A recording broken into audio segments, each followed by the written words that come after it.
یہاں تک کہتے کہتے منصور بن احمد کو رک جانا پڑا، اس لیے کہ وہی انفرادی مقابلے کا ارادہ کرنے والا منگول میدان میں اترا اور پھر دونوں لشکریوں کے بیچ میں آ کر اس نے منصور بن احمد کا نام لے کر انفرادی مقابلے کے لیے للکارا تھا۔ اس موقع پر شرف الدین کردی فوراً حرکت میں آیا اور منصور بن احمد کو مخاطب کر کے کہنے لگا، حضور میرے بھائی، اس منگول کے ساتھ انفرادی مقابلے کے لیے آپ نہیں میں اتروں گا، اس لیے کہ شرف الدین کردی کو خاموش ہو جانا پڑا۔ منصور بن احمد مسکراتے ہوئے کہنے لگا، میرے عزیز بھائی، یہ تم کس قسم کی گفتگو کر رہے ہو؟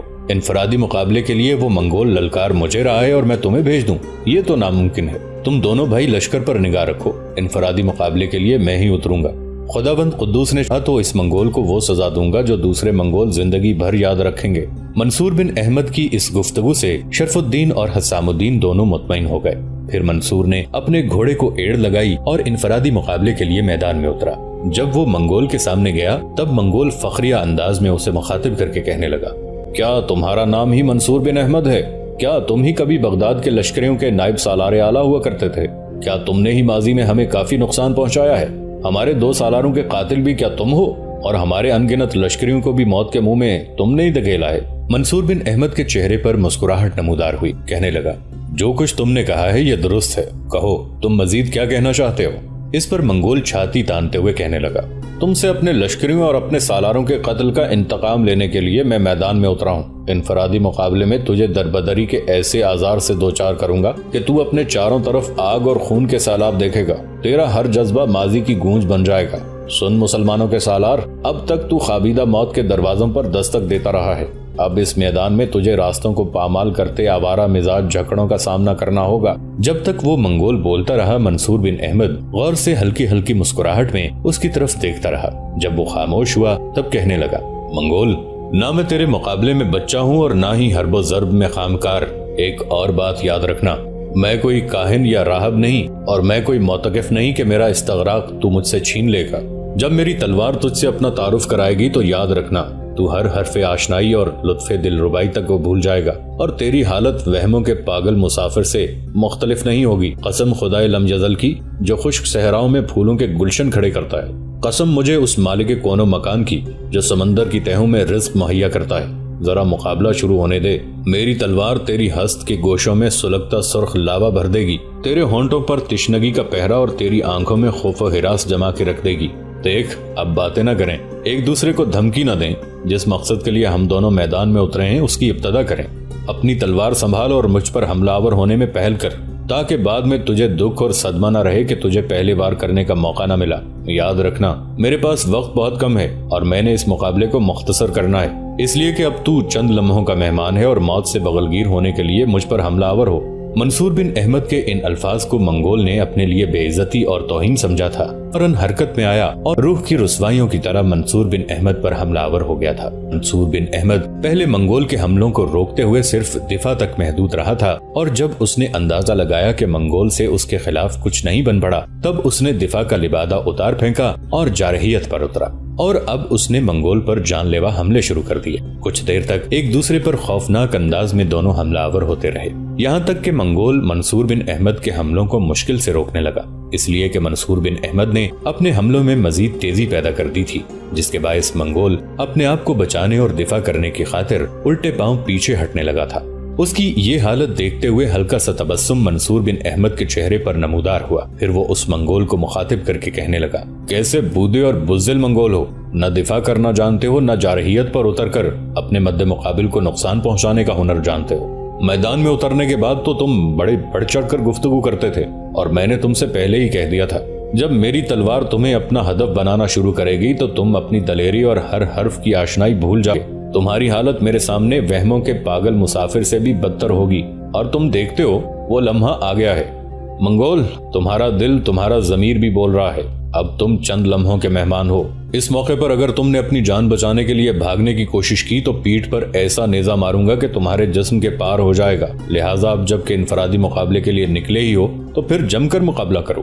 دونوں چونکہ گھوڑوں سے اتر کر مقابلہ کر رہے تھے، لہٰذا تھوڑی دیر تو منگول نے اپنے آپ کو سنبھالتے ہوئے اپنے حملوں میں کچھ تیزی پیدا کی، لیکن جلد ہی دمکشی کا شکار ہونا شروع ہو گیا۔ سانس پھولنے لگی۔ اس موقع پر چونکہ اس میں سست روی کے آثار نمودار ہو گئے تھے، لہذا اس سے فائدہ اٹھاتے ہوئے منصور بن احمد نے ایک جست لگائی۔ پھر اپنی تلوار جب اس نے گرائی تو اس کی تلوار منگول کو کاٹتی ہوئی گزر گئی تھی اور وہ لاش کی صورت میں زمین پر گر گیا تھا۔ منگولوں کا سالار دربائی اس وقت اپنے لشکر کے سامنے کھڑا تھا۔ اس کے دائیں بائیں دوسرے سالار تھے۔ جب انفرادی مقابلہ کرنے کے لیے نکلنے والا منگول منصور بن احمد کے سامنے اپنی جان ہار بیٹھا، تب دربائی دکھ بھرے انداز میں کہنے لگا، ہمارا آدمی بڑی امیدیں اور بڑے دعوے لے کر گیا تھا کہ وہ مسلمانوں کے سالار منصور بن احمد کا سر کاٹے گا، لیکن میں پہلے ہی اس کے الفاظ پر مشکوک تھا۔ میں جانتا ہوں یہ منصور بن احمد کبھی بغداد کے لشکریوں کا نائب سپہ سالار تھا۔ یہ عمر کا بھی اتنا بڑا نہیں ہے۔ اگر اس عمر میں اسے کسی نے بغداد کے لشکروں کا نائب سالار اعلیٰ بنا دیا تھا تو اس میں کوئی خوبی، کوئی ہنر ہوگا جس کی بنا پر اسے اتنے بڑے منصب پر فائز کیا گیا تھا، اور یہ منصب اب دونوں لشکروں کے درمیان بول بھی پڑا ہے۔ اور کتنی آسانی کے ساتھ مسلمانوں کے سالار منصور بن احمد نے ہمارے عمدہ بہترین تیغزن کو اپنے سامنے ڈھیر کر دیا ہے۔ میرے خیال میں اپنے لشکریوں کو جذباتی تشنگی اور احساس کی کمتری سے بچانے کے لیے ہمیں فوراً حملہ آور ہونا چاہیے۔ سارے منگول سرداروں نے اس سے اتفاق کیا، لہٰذا دربائی حرکت میں آیا اور اپنے لشکر کو آگے بڑھایا۔ جواب میں منصور بن احمد، حسام الدین جوکندار اور شرف الدین کردی بھی حملہ آور ہو گئے تھے۔ بڑی دیر تک مزید جنگ کے بعد منگولوں کو پتہ چلنا شروع ہو گیا تھا کہ مسلمانوں کا ان پر دباؤ بڑھتا جا رہا ہے۔ ان کا سپہ سالار اعلیٰ دربائی بھی اس دباؤ کو محسوس کر چکا تھا۔ ایک بار اس نے اس دباؤ کو کم کرنے کے لیے آخری کوشش کی، اپنے لشکریوں کو للکارا اور پوری قوت اور پوری شدت کے ساتھ حملہ آور ہونے کی انہیں ہدایت دی۔ منگولوں نے ایسا کیا بھی، لیکن دوسری طرف منصور بن احمد، شرف الدین اور حسام الدین جوکندار نے انہی کے انداز میں جوابی کارروائی کی، جس کی بنا پر مسلمان لشکریوں نے ان کے تیز حملوں کو بھی روک دیا، اور جوابی کارروائی کرتے ہوئے وہ کچھ اس طرح ان پر حاوی ہونا شروع ہو گئے کہ انہوں نے اپنے سامنے مرنے والے منگولوں کی لاشیں بچھانا شروع کر دی تھی۔ یہ صورتحال نہ صرف منگولوں کے سالار دربائی بلکہ عام لشکریوں کے لیے بھی بڑی حوصلہ شکن تھی۔ وہ دیکھ رہے تھے کہ ایک طرف سے مسلمانوں کا سالار اعلیٰ منصور بن احمد ان پر ضربیں لگا رہا ہے، جبکہ دوسری طرف سے اس کے دونوں ساتھی اور دست راست شرف الدین اور حسام الدین زوردار انداز میں حملہ کرتے ہوئے ان کے لشکر کی تعداد کو کم کرتے جا رہے تھے۔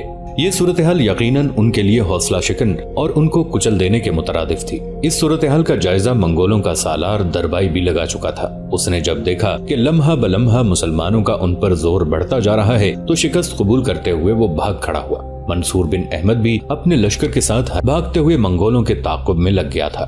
اس تعاقب کے دوران بھی کافی منگولوں کو موت کے گھاٹ اتارا گیا۔ آخر منگولوں کا سالار دربائی اپنے بچے کچے لشکر کو لے کر حمص شہر کی طرف بھاگا، جہاں ان کا ایک خاصا بڑا لشکر پہلے ہی مقیم تھا۔ تعاقب ترک کر کے منصور بن احمد واپس حلب شہر کے نواح میں آیا تو حلب شہر کے سرکردہ افراد، جن میں حلب شہر کا قاضی بھی تھا، وہ منصور بن احمد، شرف الدین کردی اور حسام الدین جوکندار کے پاس آ کر منگولوں کے خلاف ان کی اس شاندار کامیابی پر مبارکباد دینے لگے تھے۔ اس موقع پر حلب کا قاضی منصور بن احمد کے قریب آیا اور دکھ بھرے انداز میں اسے مخاطب کر کے کہنے لگا، آپ نے منگولوں کے خلاف جو یہ معرکہ سر کیا ہے، اس کی منزلت ہمارے دلوں میں جب تک ہم زندہ ہیں قائم و دائم رہے گی۔ آپ نے جس حوصلہ مندی اور دلیری سے ان پر حملہ آور ہو کر انہیں شکست دی اور انہیں کاٹا، اس کی مثال ان دنوں میں بہت کم ملتی ہے۔ یہاں تک کہنے کے بعد حلب کا قاضی تھوڑی دیر کے لیے خاموش ہوا اور پھر رقت بھرے انداز میں کہنے لگا، حلب شہر کے لوگوں نے مجھے اپنا نمائندہ بنا کر آپ کی طرف بھیجا ہے۔ میں ان سب کی طرف سے آپ سے یہ گزارش کرتا ہوں، ان منگولوں کے سامنے حلب کا کوئی ایسا حاکم مقرر کیا جائے جو منگولوں کی محرومیوں اور مجبوریوں کی طرح سسکتی، زہریلی ہواؤں جیسی مار دھاڑ اور قتل و غارت گری کے سامنے لوگوں کا دفاع اور ان کا تحفظ کر سکے۔ جہاں تک حلب کے حاکم سعید بن لولو کا تعلق ہے، وہ یہ کام سر انجام نہیں دے سکتا۔ حلب کے نواح میں جو اسے بدترین شکست کا سامنا کرنا پڑا اور شہر کے لوگوں نے ملامت کی، وہ حلب کی حاکمیت سے پہلے ہی دستبردار ہو چکا ہے۔ لہٰذا ہم سب کی آپ سے گزارش ہے کہ آپ اپنی طرف سے کسی اچھے جہاں دیدہ اور جرأت مند سالار کو یہاں کا حاکم مقرر کریں، جو شہر کے اندر نئی بھرتی کر کے ان کی تربیت کا کام بھی سر انجام دے اور منگولوں کے سامنے شہر کی حفاظت کا کام بھی سینہ سپر ہو کر ادا کر سکے۔ حلب کا قاضی جب خاموش ہوا تب منصور بن احمد کچھ دیر تک گہری سوچوں میں ڈوبا رہا۔ پھر اس نے باری باری ایک گہری نگاہ شرف الدین کردی اور حسام الدین جوکندار پر ڈالی اور ان دونوں کو مخاطب کر کے بولا، میرے عزیز بھائیو، میں زیادہ دن یہاں حلب شہر کے نواح میں قیام نہیں کروں گا۔ تم جانتے ہو، جیسا کہ ہمارے مخبر اطلاع دے چکے ہیں، منگولوں کا ایک خاصا بڑا لشکر حمص شہر کے نواح میں ہے۔ انہوں نے حمص شہر کا محاصرہ کر رکھا ہے۔ شہر کے لوگ بڑی اذیت اور مشکل سے ان کے سامنے اپنا دفاع کر رہے ہیں۔ میں نے اپنے ایک قاصد کو ان کی طرف بھیجا ہے اور اپنی طرف سے انہیں یہ پیغام دیا ہے کہ چند دن منگولوں کو کسی طرح روکے رکھو۔ حلب کی اس مہم سے نمٹنے کے بعد میں ہومس کا رخ کروں گا۔ میرے عزیز بھائیوں، حلب کے قاضی نے جو کچھ کہا ہے وہ اپنی جگہ درست ہے۔ سعید بن لولو حلب شہر کا دفاع نہیں کر سکتا، لہٰذا میں نے ایک فیصلہ کیا ہے۔ اگر تم دونوں بھائی اس فیصلے سے اتفاق کرو تو پھر یہاں تک کہتے کہتے منصور بن احمد کو رک جانا پڑا، اس لیے کہ احتجاج کرتے ہوئے حسام الدین جوکندار بول اٹھا، ابن احمد ہمارے بھائی، یہ اب کس قسم کی گفتگو کر رہے ہیں؟ آپ ہمارے امیر ہیں۔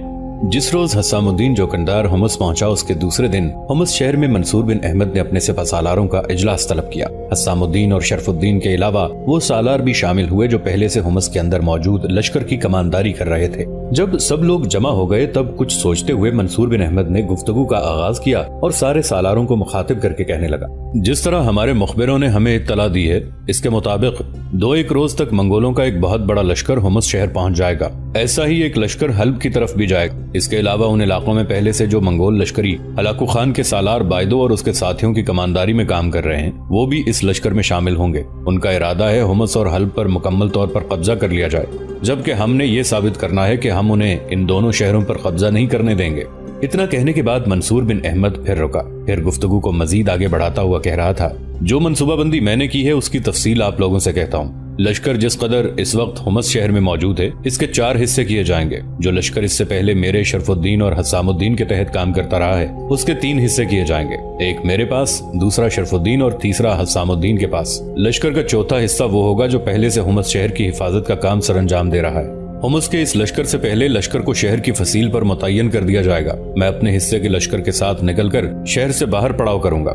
ظاہر ہے منگولوں کا لشکر یہاں پہنچے گا اور مجھے مقابلہ کرنے کے لیے تیار پائے گا تو وہ ایک طرح سے ہماری ہنسی اڑائیں گے، اس لیے کہ ان کے مقابلے میں میرے لشکر کی تعداد نہ ہونے کے برابر ہوگی، لیکن بعد میں ہم نے ان پر ثابت کرنا ہے کہ فتح اور کامرانی ہم نے ہی ان سے لینی ہے۔ ہوگا یوں کہ پہلے میں شہر سے باہر منگولوں سے ٹکراؤں گا، پھر میں آہستہ آہستہ پیچھے ہٹوں گا۔ میرا یہ پیچھے ہٹنا شہر کے جنوبی اور مشرقی دروازے کے درمیان ہوگا۔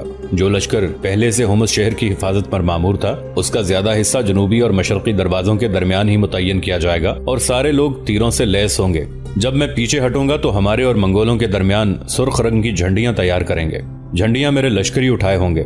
فصیل کے اوپر جو ہومس شہر کا محافظ لشکر کام کر رہا ہوگا وہ ان جھنڈیوں کو نگاہ میں رکھتے ہوئے ان جھنڈیوں کے آگے منگولوں پر تیز اور جان لیوا تیر اندازی کریں گے۔ ان کی اس تیر اندازی سے منگولوں کے اندر ایک کھلبلی مچ جائے گی۔ اس کے بعد حسام الدین اور شرف الدین کے کام کی ابتدا ہوگی۔ حسام الدین شہر پناہ کے مشرقی دروازے سے جبکہ شرف الدین شہر پناہ کے جنوبی دروازے سے اپنے اپنے حصے کے لشکر کے ساتھ نکلیں گے اور ایک طرف سے منگولوں پر شرف الدین اور دوسری طرف سے حسام الدین حملہ آور ہو جائے گا۔ جب ایسا ہوگا تو شہر کی فصیل پر کام کرنے والے ہومس کا حفاظتی لشکر تیر اندازی بند کر دے گا، اس لیے کہ میں بھی پیش قدمی شروع کروں گا اور اپنی پوری جانفشانی سے منگولوں پر حملہ آور ہو جاؤں گا۔ اس طرح جب منگولوں کے سامنے دائیں اور بائیں 3 اطراف سے حملے شروع ہوں گے تو ان کے مقدر میں ناکامی اور فوزمندی اور کامرانی ہمارے حصے میں آئے گی۔ یوں یہ مارکا اسی طرح شروع ہوا۔ اسی کرب خیز ماحول میں ایک اور تبدیلی اور انقلاب رونما ہوا اور وہ حسام الدین کردی تھا۔ دوستو آج کے لیے اتنا ہی۔ اسی کہانی کی اگلی قسط کے ساتھ بہت جلد حاضر ہوں گے۔ نیچے کامنٹ سیکشن میں اپنی رائے کا اظہار ضرور کیجیے گا۔ ہمارے اس چینل کو سبسکرائب کر کے نیچے موجود بیل آئیکن کو بھی ضرور کلک کیجیے گا۔ اگلی ملاقات تک کے لیے ہمارا اور آپ کا اللہ نگہبان۔